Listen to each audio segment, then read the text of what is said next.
लाहुरे बन्ने सपना तैँले देखेको हो, दुःख पनि तैँले नै गर्नुपर्छ। तेरो साटो अरूले पसिना बगाएर त लाहुरे बन्दैनस्। सपना त तैँले देखिस्, तर तेरो सपनामाथि आशा र भरोसा तेरो परिवारको पनि जोडिएको छ।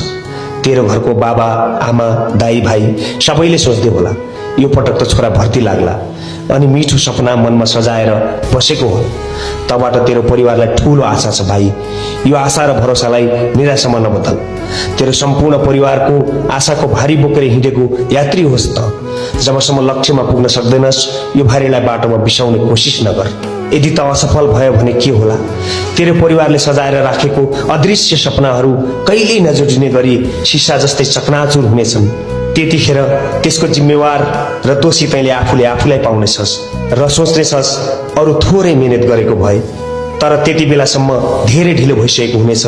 तैँले आजको यो समय र मौका